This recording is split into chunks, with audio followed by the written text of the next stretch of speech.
I never expected to be fighting over my own house with my own father. But here we are.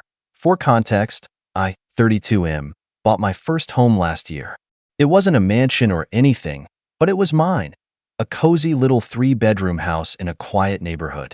I worked hard for years, saving every penny while watching my older sister, Emily, 35F, get handed everything on a silver platter. Our parents always favored her, but I never thought it would come to this. A few weeks ago, my dad called and asked if he could drop by. I didn't think much of it until he showed up with Emily in tow, both looking unusually smug. We sat down in my living room, and after some small talk, my dad dropped the bombshell. Dad, so, your sister's been going through a really tough time lately, and we've been thinking you should give her your house? I actually laughed. Like, out loud. Me, what? Emily just sat there with her arms crossed, looking bored. Like this was already a done deal, Dad. She needs it more than you do. You don't have a family, you don't have kids. This house is too much for just one person. She's struggling right now, and it would be the right thing to do. Now, to clarify, Emily is not struggling. She's just irresponsible. Our parents gave her a house 5 years ago, a beautiful 3-bedroom place in a much nicer neighborhood than mine. But what did she do? She sold it within a year, blew through the money on business ventures, aka pyramid schemes and impulsive spending, and has been living off our parents ever since. And now they wanted me to clean up her mess. Again. Me, no, absolutely not. Dad's face turned red. Emily scoffed. Emily, ugh, I knew you'd be selfish about this. Me, selfish? I bought this house with my own money. I didn't get a free house handed to me and throw it away. Dad, watch your tone. She's your sister. You have a responsibility to help her. I couldn't believe what I was hearing. It was their responsibility to enable her, and now that they were running out of ways to bail her out, they expected me to sacrifice everything I worked for?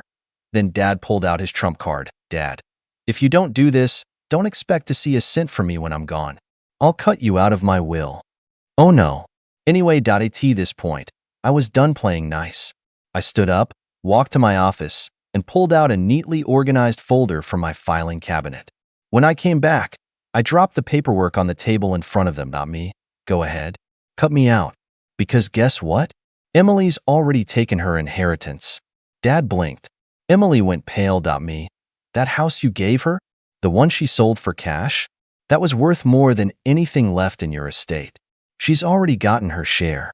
I, on the other hand, have gotten nothing from you my entire life. So go ahead, write me out.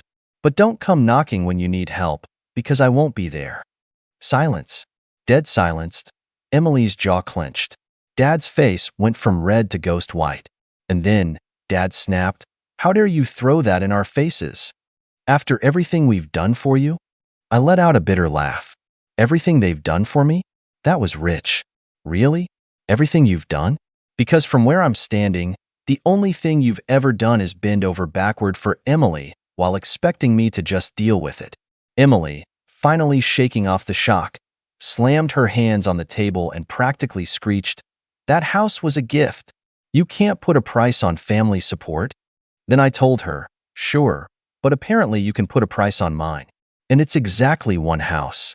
Dad pointed a finger at me, voice low but furious.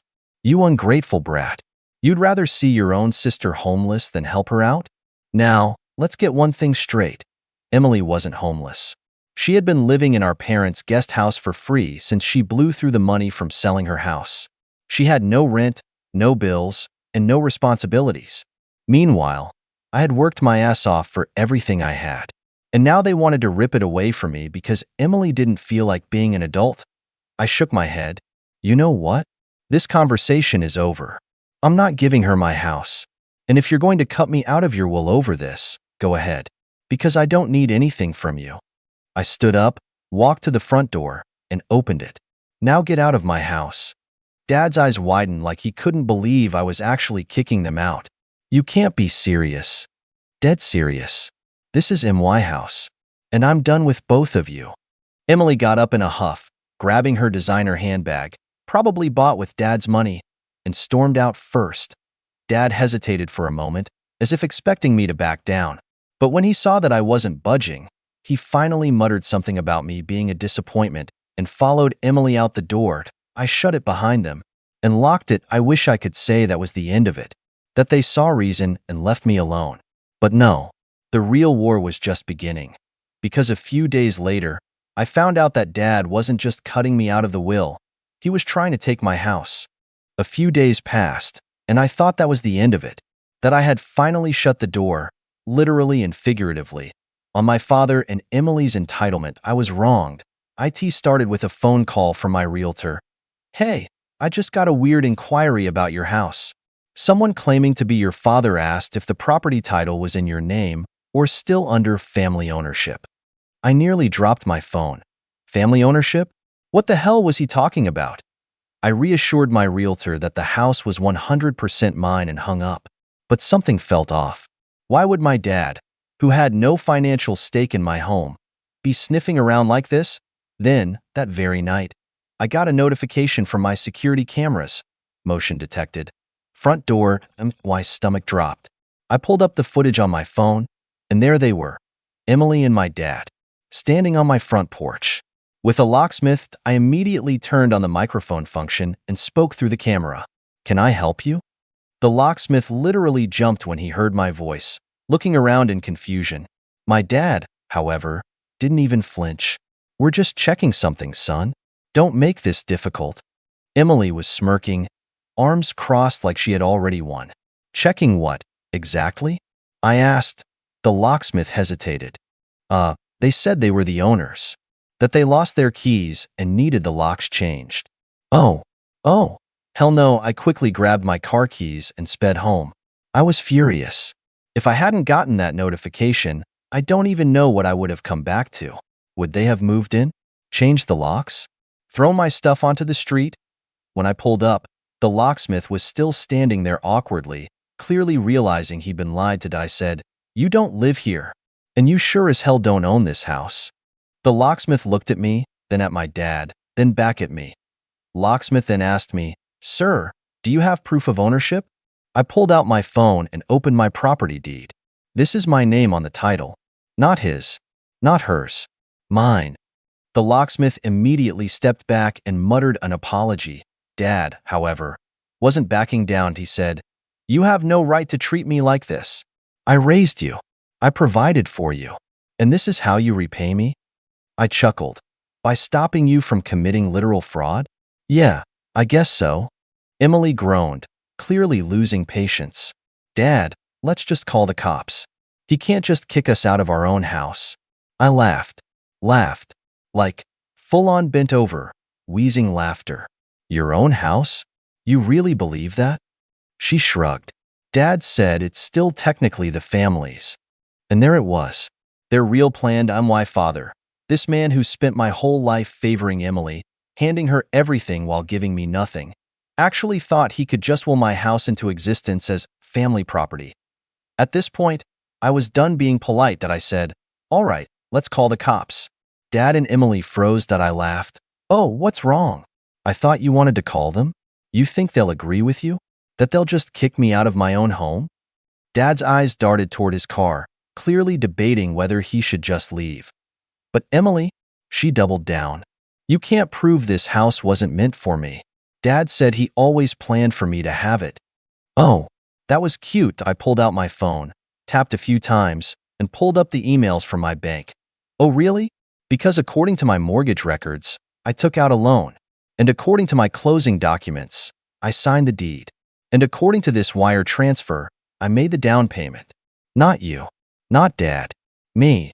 Emily's mouth snapped shut. I added, "So please, call the cops. I'd love for them to hear you try to explain how you're entitled to a house you have absolutely no legal connection to." Dad grabbed Emily's arm. "Let's go." Emily hesitated, but Dad yelled, "Now?" They stormed off, Emily seething, Dad muttering something under his breath. I stood there, arms crossed, watching them drive away. As their car disappeared down the street, I took a deep breath, trying to calm the rage boiling inside me. Then, I turned to the locksmith. He was already loading his tools into his truck, clearly eager to get the hell out of there. "Not so fast. Hey, We need to talk. He flinched but tried to play it cool. Look, man, I didn't know. You didn't know? That's your excuse? He sighed, rubbing the back of his neck. They told me it was a family home and that they'd lost their keys. It happens all the time. People get locked out. I cut him off. And you didn't think to check? No ID? No proof of ownership? Just some random guy saying, yeah, I totally own this place, and you're ready to start drilling? He had the nerve to look annoyed. Look, I don't need this.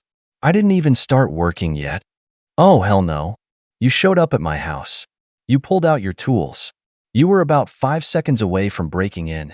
He held up his hands. I get it. Okay? I should have asked for ID first. I took a step closer. Damn right you should have. If I hadn't caught you, you would have changed my locks for 2 people who were about to illegally move into my house. He sighed loudly, like he was the one being inconvenienced. Fine. I'll be more careful next time. Are we done? I narrowed my eyes. Not even close. Give me your business card. That got his attention. Why? Because I want the name of the company that almost helped my dad commit fraud. His jaw tightened. Come on, man. I didn't know. I was just doing my job. And your job requires verifying ownership before drilling into someone's door, right? Silenced, I held out my hand. The card. Now. He let out a frustrated breath, yanked a card from his pocket, and slapped it into my palm. Thanks. Oh, and by the way, if I ever catch you trying to break into my house again, I won't just be having a conversation. I'll be calling the cops. He muttered something under his breath, climbed into his truck, and peeled out of my driveway. I looked down at the card. Time to make some phone calls. I walked back inside, still gripping the locksmith's business card. My heart was pounding, not from fear, but from sheer rage. Dad and Emily had actually tried to break into my house. Not just manipulate, not just guilt trip. Break in. I needed to make a few calls. First, I dialed the locksmith's company. A woman answered, sounding cheerful. Thanks for calling, company name. How can I help you? Yeah, I need to file a complaint. One of your guys just showed up at my house and was about 5 seconds from drilling my lock because 2 random people told him to.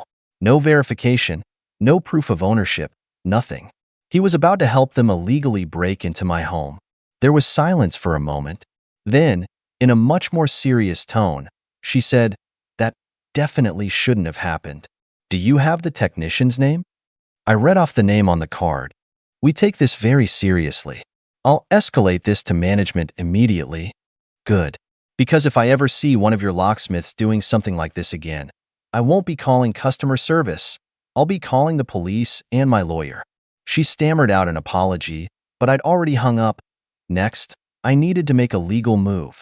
I called my lawyer. Yeah, I have one, because family drama like this teaches you to be prepared. After explaining what had just happened, he didn't sound the least bit surprised. Your father and sister tried to commit fraud. You need to file a police report. Even if you don't want them arrested, having a record of this will protect you in case they try something again. He was right. They weren't going to stop unless I made them stop. I grabbed my keys and drove straight to the police station. I walked into the police station, still gripping the locksmith's business card like it was evidence in a murder case. My mind was racing. I didn't want to get law enforcement involved in family drama, but Dad and Emily had crossed a line. Approaching the front desk, I took a deep breath. I need to file a report. My father and sister just tried to break into my house. The officer at the desk raised an eyebrow. Do you have proof? I laid it all out. The locksmith's involvement, my dad and Emily's entitlement, how they had almost gotten inside. I even showed him the security footage from my phone, which clearly captured my dad standing by while the locksmith prepped his tools. The officer nodded. Yeah, that's definitely an unlawful entry attempt. You're the legal owner of the house, right? I pulled out my paperwork. My name's the only one on the deed. He studied it for a moment, then looked back at me. We can file this as an attempted unlawful entry. Since they didn't actually break in, it's not full-blown trespassing. But if they try this again, they're looking at serious charges. That was exactly what I needed. A paper trail. After signing the necessary forms, I walked out of the station feeling lighter, but I knew this wasn't over. Sure enough, my phone buzzed the second I got in my car. Dad, I let it go to voicemail. Seconds later, Emily's name popped up on the screen. I ignored her too. A minute later, a text from her came through. You called the police on Dad? What is wrong with you? I stared at my screen, disbelief morphing into amusement. Oh, this is going to be fun, I typed back. He tried to break into my house. Actions have consequences. Her response came instantly. Oh my God, you're so dramatic. You know Dad just wanted what was best for the family, oh. I was done playing nice. No, Dad wanted what was best for you. He thought he could steal my house, and you let him. Guess what? Now there's a report filed. Try this again, and I'll press charges. A few dots appeared, then disappeared, then appeared again. Finally, she sent. You'll regret this, I laughed. Oh, Emily, you have no idea. I started my car and headed home. It was time to prepare for the next round, because this fight wasn't over. I pulled into my driveway, still buzzing with adrenaline from the police station. As I stepped out of my car, I felt the weight of the moment. The ball was in my court now. I'd set everything in motion, and there was no going back. My phone buzzed again. This time, it was a message from Dad. I didn't even hesitate before opening it. He texted. I don't know what you're trying to pull here, but I'm not going to let you ruin your life over a misunderstanding. You'll regret this. I stared at the screen, feeling that familiar mix of anger and disbelief. How could he still act like I was the one in the wrong? He had no shame. I tapped out a quick response. It's not a misunderstanding, Dad. You tried to steal my house. I'm not going to let you get away with it. A few minutes passed, and then my phone buzzed again. Dad texted. You've crossed a line. You're going to regret this. Don't expect anything from me ever again. That was when I realized the real threat wasn't even the house or the police report. It was the will. That I hadn't thought about it until now. But Dad had always talked about how everything was supposed to go to Emily. And if I was being honest, I'd always suspected he might cut me out of it eventually. But now, it felt like a certainty. I couldn't let him have the last word. I called my lawyer. Hey, it's me again. Can we talk about my father's will? The lawyer was quick to respond. Sure. What's on your mind? Do you think there's a way to ensure that my share of the inheritance is protected? I'm worried about Dad making changes behind my back, especially with all the threats he's making. There was a pause on the line. We can look into that. You have a right to your inheritance, and if he's been making threats or pressuring you, it's possible to make sure those changes don't go through. But we'll need to take action fast, especially if he's already started manipulating Emily. I hung up, feeling a surge of determination. I wasn't going to let them win this. I was done being the victim in their twisted family game, so I walked back into my house. I couldn't help but notice how much my surroundings had started to feel like my personal fortress. I had built this place for me, and no one was going to take it away. But then, as I turned to lock the door behind me, I heard the unmistakable sound of a car engine approaching. I looked out the window. Dad's car, he was here. And I knew this confrontation was about to get a whole lot messier. I stood there, staring out the window at Dad's car creeping down the street. The engine cut off, and I could already picture him. The same smug look he always wore when he thought he was in control. Not this time. I took a deep breath and walked to the door, opening it just as Dad stepped onto the porch. His face was a mask of anger and resentment. He didn't even knock, just barged right in like he had a right to be here. Is this how you're going to play it? He spat, his voice dripping with venom. You're going to ruin your life over this? I didn't flinch. No, Dad. I'm just making sure you can't ruin mine anymore. His eyes narrowed. What the hell are you talking about? I stepped closer, putting a few inches of distance between us. You've already tried to steal my house, tried to break in with Emily's help. But that's not all. I called the cops, filed a report. I've got proof. You can't keep getting away with this crap, and you're sure as hell not going to get your hands on this house. His face paled. You're just being dramatic. I'm your father. I'm entitled to some help from my kids. You lost that entitlement the second you tried to screw me over. And don't think I haven't figured out your game. I leaned in, voice low. You're going to try and change your will, right?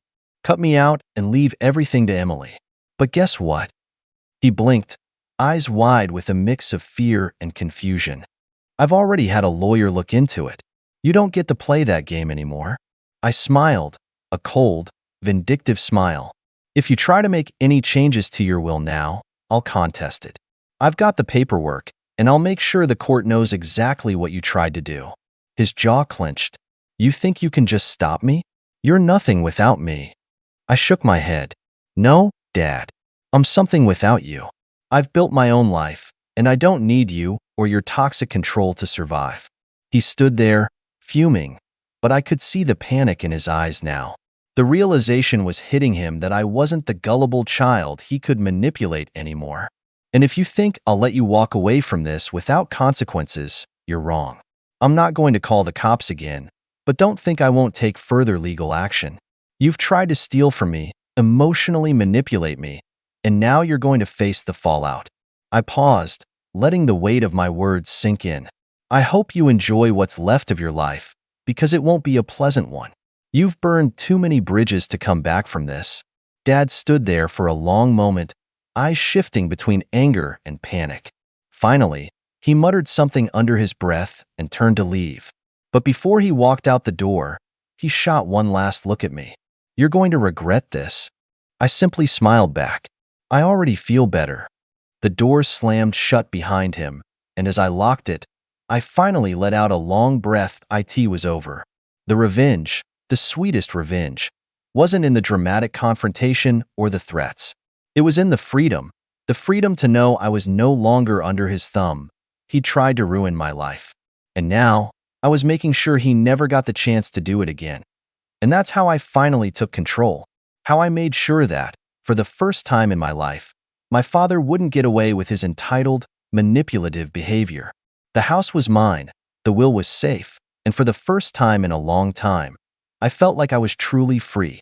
What do you think, guys? Did I go too far with the revenge, or was it just a long overdue wake-up call for my dad and Emily? Would you have handled things differently? Let me know what you think. I'm curious to hear your take on this whole situation.